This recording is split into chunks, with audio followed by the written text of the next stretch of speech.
오늘의 하늘 말씀은 제1성서의 룻기와 제2성서의 히브리서입니다. 먼저 룻기를 읽겠습니다. 영웅들이 세상을 다스리던 시대에 나라에 기근이 든 일이 있었다. 그때 유다 베들레헴에 살던 한 사람이 모압 시골에 가서 몸부쳐 살려고 아내와 두 아들을 거느리고 길을 떠났다. 그 사람의 이름은 엘리멜렉이며 아내는 나오미, 두 아들은 마흘론과 길뇽이었는데 그들은 유다 베들레헴 태생으로서 에브랏 집안 사람들이었다. 모압 시골에 가서 얼마 동안 지내다가 나오미의 남편 엘리멜렉은 아내 나오미와 두 아들을 남기고 세상을 떠났다. 그 뒤 두 아들은 모압 여자를 아내로 맞았는데 하나는 오르바요, 다른 하나는 룻이었다. 거기에서 10년쯤 살다가 마흘론과 길뇽 두 사람도 세상을 떠났다. 이리하여 나오미는 남편의 여인되다 두 아들마저 잃고 말았다. 그 무렵 야훼께서 당신의 백성을 돌보시어 풍년이 들었다는 소식이 모압 시골에 들려왔다. 나오미는 그 소식을 듣고 두 며느리와 함께 모압 시골을 떠나 고향으로 돌아가기로 하였다.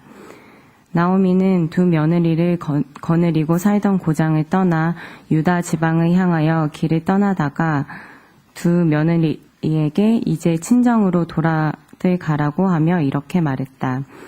너희가 죽은 내 아들들과 나에게 그토록 고맙게 해주었으니 야훼께서도 그처럼 너희를 보살펴 주시기를 바란다. 저에게 어머님을 버려두고 혼자 돌아가라고 너무 성화하지 마십시오 하며 룻이 말했다. 어머님 가시는 곳으로 저도 가겠으며 어머님 머무시는 곳에 저도 머물겠습니다. 어머님의 결례가 제 결례요 어머님의 하느님이 제 하느님이십니다. 어머님이 눈 감으시는 곳에서 저도 눈을 감고 어머님 곁에 같이 묻히렵니다. 어떠한 일이 있어도 안 됩니다. 죽음 밖에는 아무도 저를 어머님에게서 떼어내지 못합니다. 이토록 끝내 따라 나서겠다고 버티자 나오미는 더 할 말이 없었다. 이어서 히브리서 9장 11절에서 14절 말씀을 읽겠습니다. 그러나 그리스도께서는 이미 존재하는 모든 것을 주관하시는 대제사제로 오셨습니다. 그분이 사제로 일하시는 성전은 더 크고 더 완전한 것이며 사람의 손으로 만든 것이 아닙니다. 말하자면 창조된 이 세상에 속하여 있는 것이 아니라는 말입니다. 그리스도는 단 한 번 지성소에 들어가셔서 염소나 송아지의 피가 아닌 당신 자신의 피로써 우리에게 영원히 속죄받을 길을 마련해 주셨습니다. 부정한 사람들에게 염소나 황소의 피와 암송아지의 죄를 뿌려도 그 육체를 깨끗하게 하여 그들을 거룩하게 할 수 있다면 하물며 성령을 통하여 당신 자신을 하나님께 흠없는 제물로 바치신 그리스도의 피는 우리의 양심을 깨끗하게 하는 데나 죽음의 행실을 버리게 하고 살아계신 하느님을 섬기게 하는데 얼마나 큰 힘이 되겠습니까? 다 함께 시편 146편 5절에서 7절 말씀을 읽겠습니다. 야곱의 하나님께 도움받는 사람, 자기 하나님 야훼께 희망을 거는 사람, 하느님은 하늘과 땅, 바다와 거기에 있는 모든 것을 지으신 분, 언제나 신의를 지키시고 억눌린 자들의 권익을 보호하시며 굶주린 자들에게 먹을 것을 주시고 야훼는 묶인 자들을 풀어주신다. 이 말씀으로 귀한 깨달음과 결단이 있으시기를 바랍니다.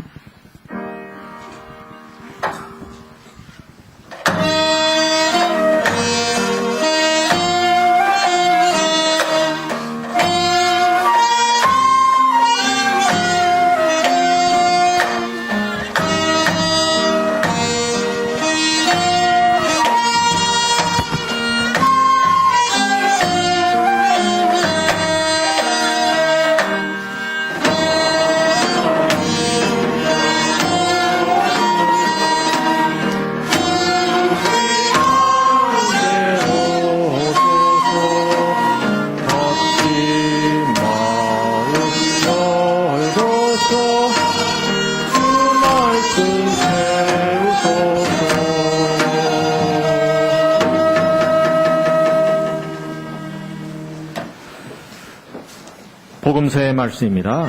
귀로 들으시기 바랍니다. 율법학자 한 사람이 와서 그들이 토론하는 것을 듣고 있다가 예수께서 대답을 잘 하시는 것을 보고 모든 계명 중에 어느 것이 첫째가는 계명입니까? 하고 물었다. 예수께서는 이렇게 대답하셨다. 첫째가는 계명은 이것이다. 이스라엘아 들으라. 우리 하느님은 유일한 주님이시다. 내 마음을 다하고 목숨을 다하고 생각을 다하고 힘을 다하여 주님이신 너희 하나님을 사랑하라. 또 둘째가는 계명은 내 이웃을 내 몸같이 사랑하는 것이다. 이 두 계명보다 더 큰 계명은 없다. 이 말씀을 듣고 율법학자는 그렇습니다, 선생님. 하느님은 한 분이시며 그 밖에 다른 이가 없다 하신 말씀은 과연 옳습니다. 또 마음을 다하고 지혜를 다하고 힘을 다하여 하느님을 사랑하는 것과 이웃을 제 몸같이 사랑하는 것이 모든 번제물과 희생 제물을 바치는 것보다 훨씬 더 낫습니다. 하고 대답하였다. 예수께서는 그가 슬기롭게 대답하는 것을 보시고 너는 하나님 나라에 가까이 와 있다 하고 말씀하셨다. 그런 일이 있은 후에는 감히 예수께 질문하는 사람이 없었다. 이는 주님의 말씀입니다.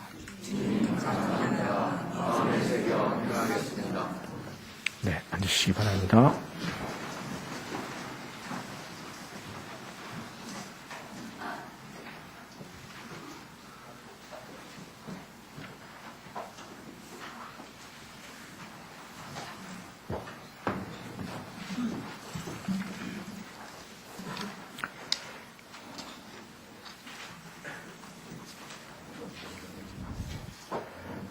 네, 오늘은 주보 맨 앞면에 기록되어 있는 대로 독일의 신학교 교수였던 마르틴 루터 신부가 498년 전, 곧 1517년 어제인 10월 31일 비텐부르크 성전 정문에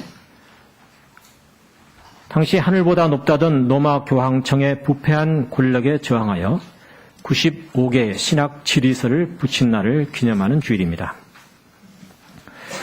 당시 로마 교황청은 베드로 성당 건축 기금을 마련하기 위해서 죽은 자들의 영혼이 천국에 들어간다고 하는 면죄부를 판매하였는데 이는 성서의 가르침에 우배됨을 지적한 것입니다.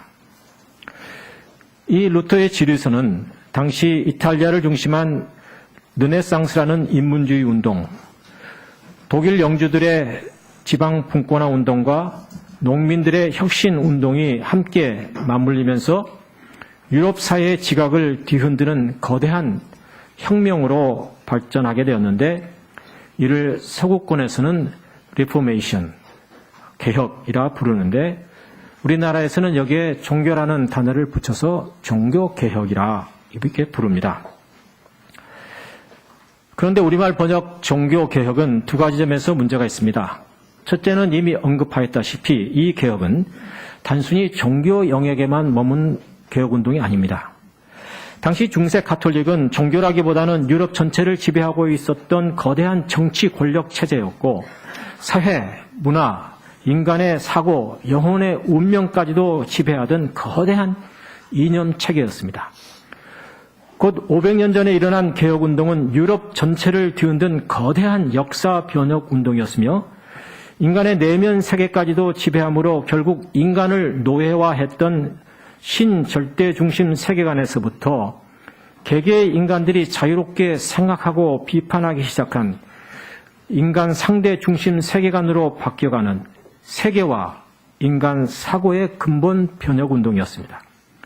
단순히 가톨릭으로부터 개신교가 새롭게 시작한 종교 운동으로만 이해하는 것은 너무나도 근시안적인 역사 이해입니다.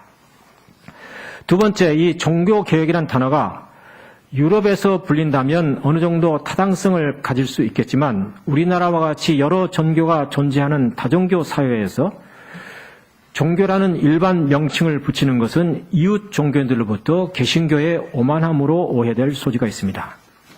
더욱이 본래 예수께서는 새로운 종교를 창시하고자 하는 의도도 없었던 것이고 남에게 대접을 받고자 하는 대로 남을 대접하라는 타자 존중 우선 원칙을 말씀하셨으니 종교라는 단어는 쓰지 않는 것이 예수를 따르는 신앙인의 자세라고 하겠습니다. 그렇다고 기독교 개혁이라고 부르는 것 또한 개신교의 뿌리가 되는 가톨릭에 대한 오만함을 드러내는 말이니 개신교 개혁 혹은 교회 개혁이라고 부르거나 아니면 아예 영어 단어를 그대로 사용해서 레포메이션이라고 부르는 것이 옳다고 여깁니다. 사실 저는 기회가 닿는 대로 공적인 자리에서 이런 주장을 하여 왔는데 여러 신학자들과 에큐메니칼 지도자들이 저의 의견에 동의하면서도 관행이라는 이유 하나 때문에 이 용어를 수정하는 일에는 주저하고 있는데 이는 개혁을 말하면서도 단어 하나부터 개혁이 되지 않고 있는 것은 참으로 모순이라고 말하지 않을 수 없습니다. 그리하여 가톨릭을 신앙의 동반자로 인정하는 최근의 미국과 유럽의 에큐메니칼 진영에서는 한 발자국 더 나아가서 오늘을 Reformation Sunday라 부르지 않고 All Saints Day라고 바꿔 부르고 있습니다. 역사에서는 레포메이션이라고 계속 부르지만 교회 내에서는 종교 개혁주의라는 말을 더 이상 쓰지 않고 있습니다. 왜냐하면 개신교가 루터의 개혁신앙을 계속 강조하다 보면 결국은 가톨릭을 부정하게 됨과 동시에 구원의 교리에 있어서 하나님의 은총만을 지나치게 강조함으로 신앙의 실천 행위가 부정되는 모순을 만들어내기 때문입니다. 따라서 루터의 주장 가운데 핵심 또 예수 말씀의 중심 사상인 만인사제를 모두가 다 하나님 앞에서 성도이자 사제라고 하는 이 말씀 만인사제를 개신교 개혁운동의 두드러진 특징으로 삼자는 것입니다. 그런데 재미있는 사실은 만인사제 주창은 가톨릭의 교황제도와 사제제도에 대한 비판을 전제하고 있는데 프란치스코 교황이 이끄는 오늘의 가톨릭이 개신교보다는 더 개혁적이어서 프로테스탄트 개신교는 구교가 되어가고 있고 구교 가톨릭은 프로테스탄트 신교가 되어가고 있는 현실입니다. 이러한 역전의 상황에서 올해 어떤 남한의 보수 장로 교단은 총회 결의를 통해서 가톨릭을 아예 이단으로 규정하는 잘못을 저질렀는데 이는 남한 개신교의 몰락을 재촉하는 자충수일 뿐더러 남한 사회와 교회가 처한 분단 사고를 그대로 반영하고 있습니다. 이것은 신앙이 하나의 이념, 이데올로기로 변질된 결과입니다. 성서 구절을 들이대고 하나님의 이름을 언급한다고 해서 모든 주장이 신앙이 되는 것은 아닙니다. 차이를 다름으로 인정하지 않고 자신을 절대화함으로 상대를 차별하는 것은 결코 신앙이 아닙니다. 이는 신앙의 허울을 쓰고 있는 자기 이데올로기일 따름입니다. 진리가 무엇입니까? 진리는 말 글자 그대로 참된 가르침이니까 그 말 그대로 하면 진리는 하나여야 합니다. 그러면 그 하나를 누가 결정합니까? 가톨릭에서는 교황이 결정합니다.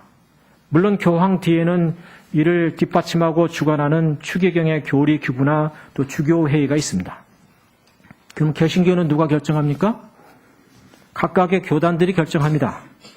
그러면 교단끼리 부딪히면 누가 결정합니까?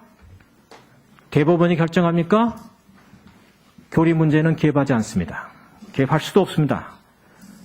그러면 결국 누가 결정합니까? 개인이 하는 것입니다. 그러면 진리가 하나밖에 없습니까? 과장해서 말한다면 진리는 개인의 수만큼 존재합니다. 개인의 수만큼 진리가 존재한다는 사실은 모순이지만 레포메이션 이후 그리고 오늘날의 권위가 부정되는 신자유주의 시대에는 부인할 수 없는 현실이자 또 하나의 진리입니다. 예수께서 말씀하신 바 진리가 너희를 자유롭게 한다는 이 의미를 잘 생각해 보시기 바랍니다. 애초에 이 말씀이 누구를 상대로 한 말씀입니까? 율법학자들, 바리새인들입니다. 그들은 어떤 사람들이었나요? 모세의 율법만을 하나의 진리, 절대의 진리로 주장했던 사람들입니다. 진리가 하나이면 거기에는 자유가 없습니다. 진리가 너희를 자유롭게 하리라는 이 말씀은 진리는 하나님께만 있고 그리고 어느 누구도 하나님을 소유할 수가 없으니 결국 부분적으로 진리는 모두에게 소유된다는 말씀입니다. 모두에게 있다는 말씀입니다. 내가 생각하는 진리? 진리일 수 있습니다. 그러나 그것이 진리가 되려면 그 생각이 남을 판단하는 기준이 되어서는 안 되고 오직 나 자신만을 향한, 그래서 나 자신마저도 또 하나의 상대로 만들어가는 비판적 지성으로 남을 때만이 비로소 자기가 생각하는 그 진리가 되는 것입니다. 오늘의 말씀 또한 다르지 않습니다. 룻기는 남성 중심 사회에서 여성의 이름이 붙어있는 4장으로 된 짧은 책입니다. 게다가 룻은 모함 여인으로 이방 여인입니다. 이방 여인의 이름으로 된 룻기는 남성들이 주요 인물로 등장하는 전쟁 이야기로 가득 찬 여호수아서와 판관기 사이에 끼어서 여성들의 사랑 이야기를 전하는 파격적인 책입니다. 형식만 그러한 것이 아니라 내용 또한 그러합니다. 아브라함의 핏줄을 타고난 유대인들만이 구원받는다고 하는 당시의 선민 사상을 깰 뿐만 아니라 이미 결혼한 과거가 있는 과부가 저들이 최대로 존경하는 다윗 왕의 할머니가 되므로 비주류와 주류의 경계가 깨어짐을 선언하는 이 책은 구원 진리의 기준이 하나가 아닌 것임을 말하고 있습니다. 예수의 말씀 또한 같은 맥락에서 이해할 수 있습니다. 구원의 선행 조건인 죄사함을 위한 희생 제사와 번제물 없이도 우리의 마음과 뜻과 생각을 다해 하나님과 이웃을 사랑하면 그것이 구원에 이른다는 말씀. 이는 당시의 구원과 진리에 대한 신념을 완전히 뒤집어 엎는 혁명적 선언이었습니다. 어떤 사람이 마음과 뜻과 생각과 힘을 다하는지 안 하는지 누가 할 수 있어요? 그것이 희생제물과 번제물로 드려진다면 저 사람이 부자인데 자기의 많은 부를 다 감추고 조금만 드렸구나 라고 판단할 수 있겠지만 마음과 뜻과 생각은 다른 사람이 판단할 수가 없습니다. 오직 자신과 하나님만이 아는 기준이죠. 결국 구원은 외부에 있지 않고 내부에 있음을 선언하는 것입니다. 진리의 내면화이자 진리 안의 자유입니다. 예수는 문자로부터의 해방을 통해 진리 안에서의 자유를 우리에게 주셨지만 역으로 개혁자들은 오히려 문자를 통해서 진리의 자유를 가져왔습니다. 개혁시대의 개인은 하나님의 말씀인 성서를 읽을 수가 없었습니다. 오직 사제들이 읽는 라틴어 발음만 들을 수 있었습니다. 그러나 당시 구텐버르크의 인쇄기술은 개인에게 성서를 쥐어주므로 모두를 진리 판단의 주체로 세웠습니다. 라틴어 성서가 사제의 손을 떠나 자국의 언어로 성서를 읽게 되자 진리는 교황의 손을 떠나 개인의 소유가 된 것입니다. 그런데 이러한 성서 말씀에 기초한 구원의 확신이 지난 500년 동안 너무나 많은 목사들과 신학자들의 서로 다른 해석으로 인한 혼란 속에서 갈피를 잡지 못하게 되었고 결국 대중들은 이 목사가 이렇게 얘기해도 아멘, 저 목사가 저렇게 얘기해도 아멘만을 외치는 또 하나의 신앙의 암흑기를 맞이하게 된 것입니다. 다른 말로 하면 이것은 누구의 말도 신뢰하지 않는 불신의 시대에 돌입했다는 것을 말하는 것입니다. 새삼스러운 얘기는 아니지만 종교계에 대한 일반인의 신뢰도가 갈수록 떨어지고 있습니다. 지난주에 어느 기관에서 발표한 여론조사 연례 보고서에 의하면 남한 사회기관에 대한 신뢰도 조사에 있어서 의료계가 21.9%로 가장 높았고 이어 시민단체가 21.5%, 금융기관이 20.5%로 1, 2, 3위를 차지했는데 종교계는 6위로 11.8%의 국민들의 신뢰도를 얻었습니다.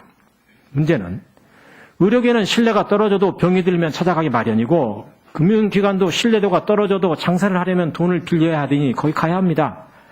다만 종교는 신뢰가 떨어지면 어떻게 돼요? 안 나가면 그뿐이에요. 신뢰 문제는 종교계에 있어서는 사활이 걸린 문제입니다. 교회가 신뢰를 잃게 되면 교인들은 일단 교회를 떠날 명분을 얻게 되었으니 일단 다른 교회를 돌아보기 전에 쉽니다. 교회를 나가지 않으면 첫째 늦잠을 잘 수 있어 좋고 저는 안 해봤지만 둘째는 동료들과 상가들로 놀러 갈 수가 있어서 사교와 건강에 좋고 셋째 또 자기 시간을 가질 수 있어 일거삼득의 효과가 있습니다. 또 말하기는 치사하지만 거기에 헌금까지 포함하면 일거사득의 효과가 있습니다. 11조의 압박 그거 율법 조항이라고 겉으로는 자신 있게 막 내쳐도 속으로는 야 이것 때문에 천국 못 가는 거 아니야? 내심 캥기는 거 어쩔 수 없지 않습니까? 그런데 종교계 신뢰도가 지난해까지는 그래도 25%의 신뢰도를 유지했는데 올해는 11.8%로 대폭 하락했는데 그 주요 원인이 다른 종교, 가톨릭이나 불교에 있는 것이 아니라 개신교에 있습니다. 천주교는 48%, 불교는 33%로 작년 수준을 그대로 유지했는데 개신교만 10%로 대폭 추락한 것입니다. 그런데 이렇게 추락한 가장 큰 이유가 재정 투명성에 있다고 하니 결국은 교회의 성장과 대형화가 신뢰도의 추락의 원인이 된 셈이니까 이것 또한 자충이고 모순입니다. 교회가 성장하면 자연히 목사의 입김이 세워지면서 재정 투명성이 떨어지게 되어 있습니다. 이것이 역으로 또 교회의 신뢰도를 떨어뜨려 교인 감소로 이어지고 있는 것입니다. 현재 대형교회마다 이런 재정 문제에 걸려들지 않고 있는 교회가 없습니다. 강남의 M교회는 80억에 달하는 담임 목사 비자금을 한 측근 장로가 교인들 몰래 비밀리에 운영하여 왔는데 비리 문제가 터지자 자신의 무죄를 주장하는 유서를 써놓고 자살을 했습니다. 성직자 신뢰도 역시 신부가 51.3%, 스님은 38.7%, 목사는 17%에 불과합니다. 제가 이 수치를 보면서 이런 판국에 제가 계속 설교를 해야 하는지. 왜냐하면 10.2%나 17%의 수치는 이게 말하는 것은 목사가 10마디 하면 한두 마디는 내가 믿겠지만 나머지 8, 9마디는 믿지 않는다는 말인데 믿지도 않는 말을 해야 하는 오늘의 저의 처지가 서럽기 한이 없습니다. 그런데 신뢰도의 문제는 대형교만 있는 것이 아니라 목사를 길러내는 신학대학에서도 일어나고 있습니다. 지난주 한 집사님의 감사기도에서 불쑥 이 대학 얘기가 나와서 교인들이 의아해하기도 했지만 감리교는 지난 수년 동안 내부 교권 싸움으로 잠잘 날이 없었는데 결국 그 불똥이 신학대학으로 옮겨갔습니다. 이사회의 전횡으로 말미암아 학내 문제가 폭발을 해서 이사장이 사임을 하고 새로운 목사 이사장이 왔는데 또 이 이사장이 신학 교수와 학생들을 횡령죄로 고발하는 등 최악의 사태로 돌변했습니다. 이에 존경받는 교수 두 분이 교수직 사퇴를 선언하고 현재 동료 교수와 학생들은 단식 농성에 돌입했습니다. 감신대학만 이런 것이 아닙니다. 보수대학은 옛날부터 있었고요. 현재 우리가 몸담고 있는 기장의 한신대학도 처음으로 재임에 성공한 시 총장이 임기 절반을 지나던 중 갑자기 경동교회 담임 목사로 결정이 되면서 내홍에 휩싸이게 되었습니다. 그래서 기장 목사 1000명 이상이 교회가 1500개가 안 되는데요.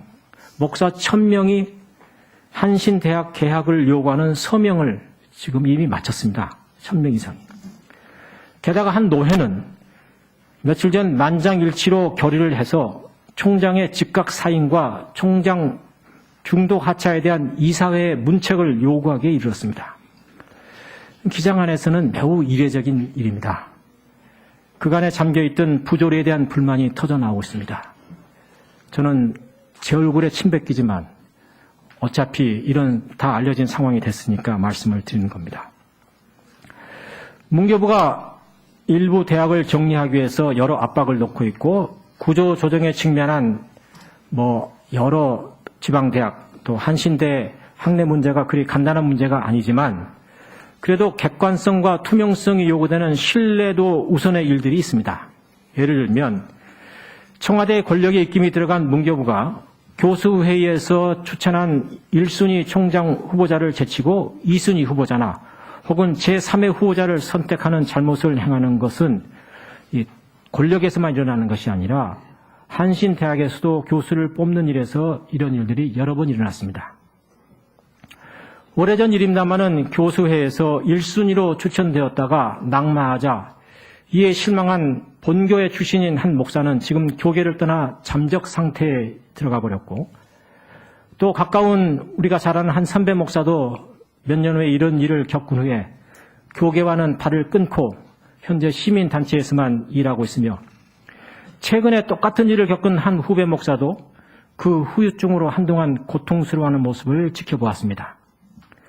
쉽게 말해서 진보라고 자처하는 한신대학마저 공적 신뢰도를 잃어버린 것입니다.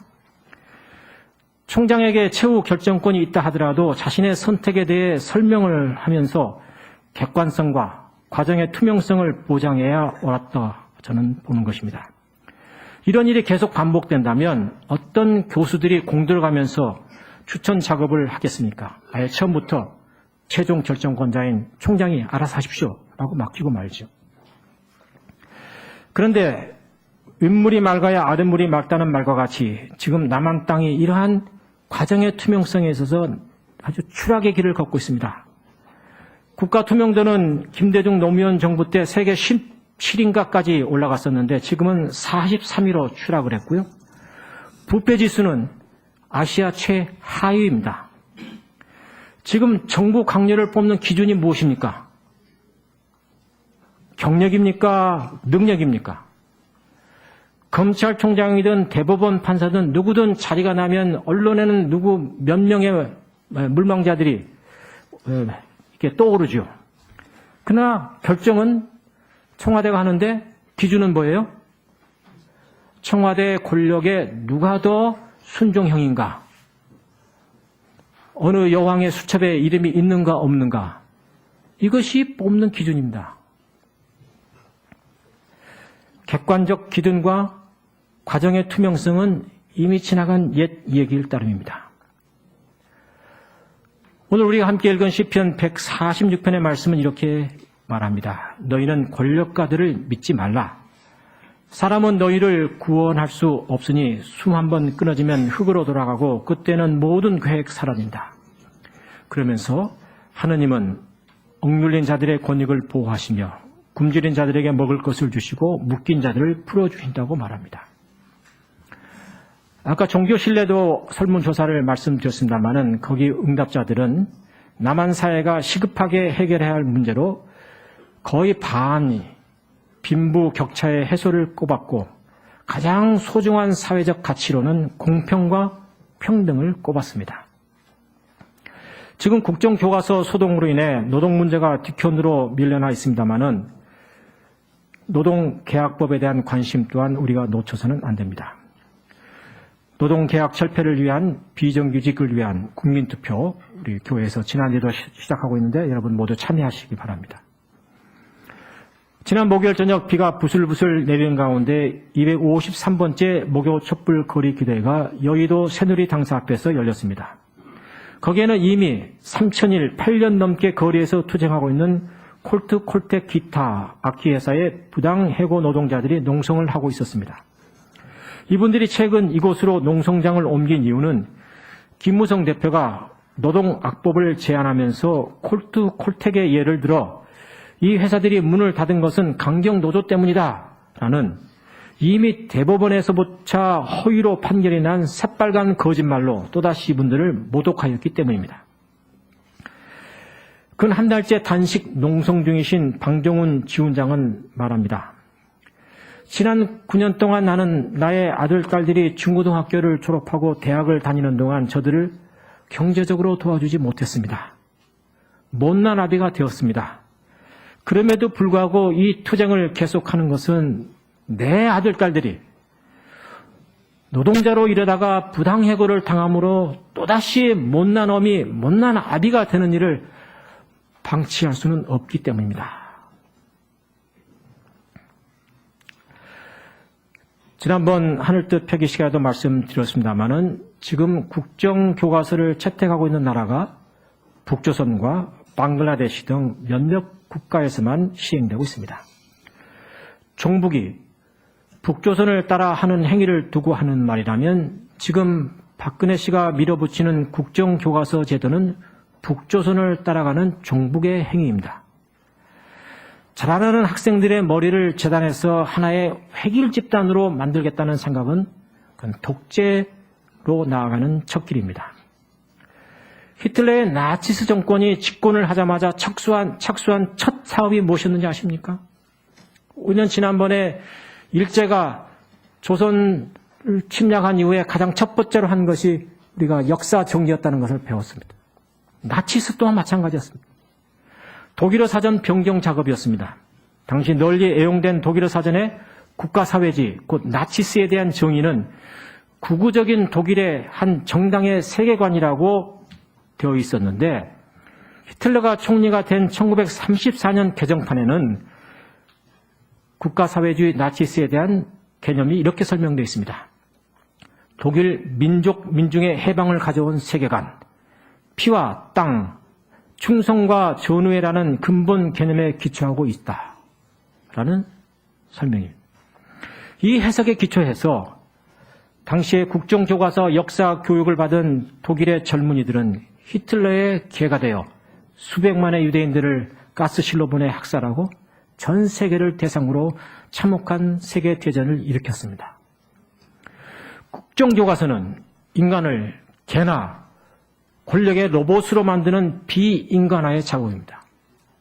여러분은 여러분의 자녀들이 그런 광기의 희생자가 되는 것을 허락하시겠습니까? 대한민국은 민주주의 공화국이다. 헌법 1조가 무너지고 있는 상황입니다.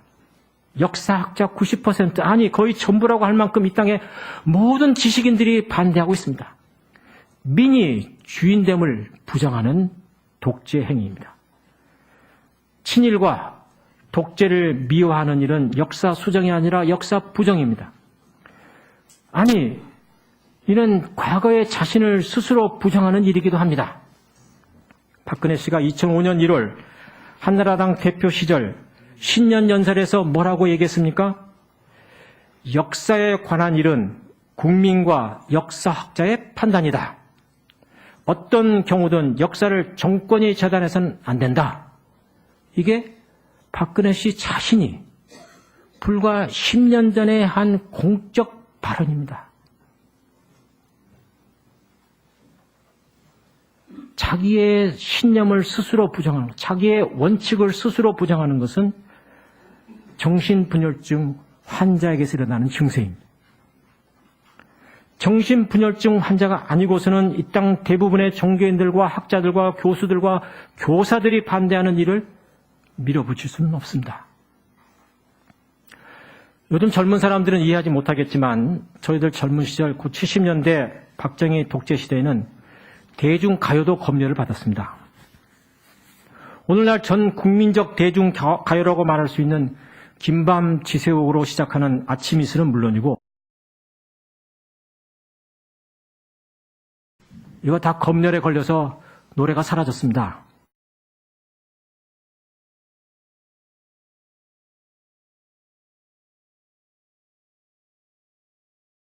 근데 왜 검열에 걸렸을까? 가만히 생각해 보니까 고래 잡으러 가자. 권력자들이 나 잡으러 가자. 뭐 이렇게 들리는 것 같아요.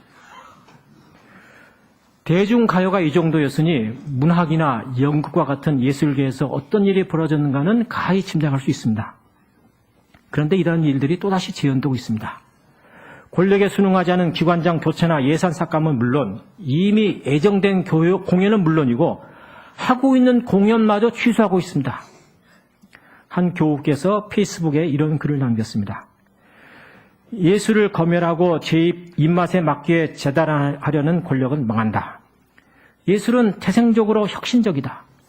현실에 안주하면서 보고 듣기 좋은 것이나 늘어놓는 예술은 썩은 것이기 쉽다. 예술은 권력을 비판하고 현실을 풍자할 줄 알아야 한다. 정신이 숨 쉴 수 있게 끝없이 신선한 공기를 펌프질해야 되는 게 예술의 역할이다. 정부가 박근영 연출의 연극을 비롯한 작품들을 검열하고 공연을 방해하는 것은 미개한 짓이다. 후진국의 척도가 바로 예술 탄압이다. 예술인들은 결코 이런 야만을 좌시하면 안 된다. 바둑이나 장기에서 쓰는 용어 가운데 외통수라는 말이 있습니다. 상대를 꼼짝 못하게 하는 수단이란 뜻으로 승리를 의미합니다. 저는 관권 개입의 개표 부정으로 얼룩진 대선으로 시작해서 세월호 폭침으로 침몰 위기에 몰린 박근혜 정권이 국정교과서 이념 논쟁으로 국민을 몰아가는 것은 다른 선택이 없는 외통수의 길로 보입니다. 그런데 이 외통수는 아버지 박정희가 부마 항쟁 얘기를 듣고 걱정하자 차지철이 각하, 캄보디아 마냥 탱크로 한 200만쯤 죽이면 됩니다.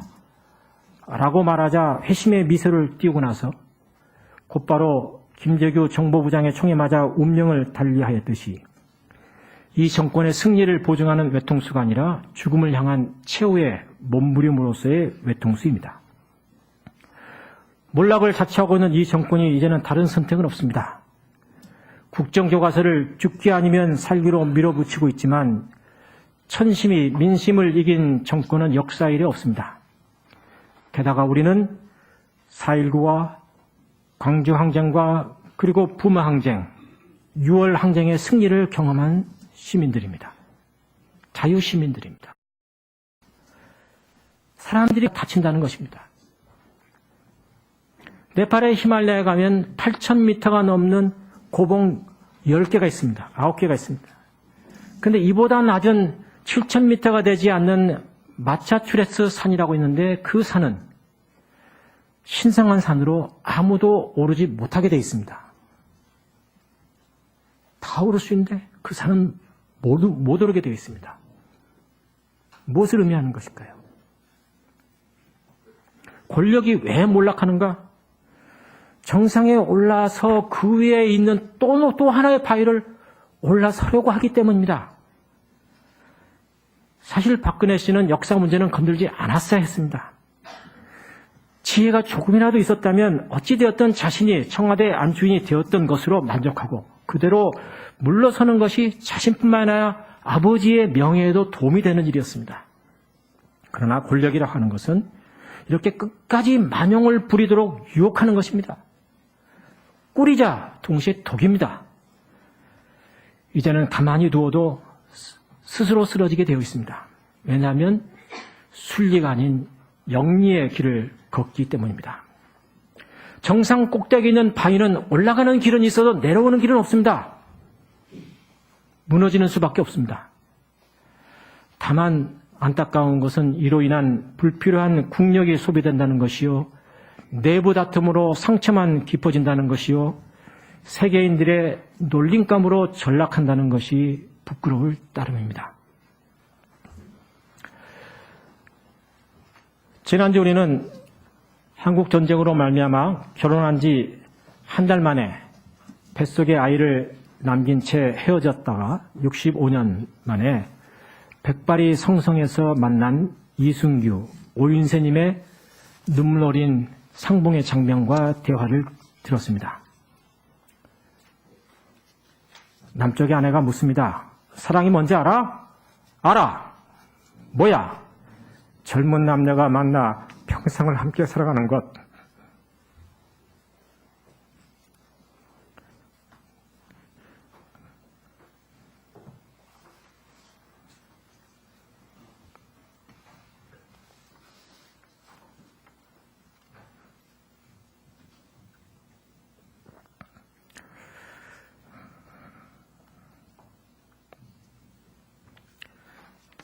오늘 예수께서 말씀하시는 바 마음을 다하고 지혜를 다하고 힘을 다하고 그래 하나님을 사랑하면서 또 북의 형제를 사랑하는 여러분들이 되기를 바라면서 개혁주일의 말씀을 마치겠습니다. 다 함께 침묵으로 기도하겠습니다.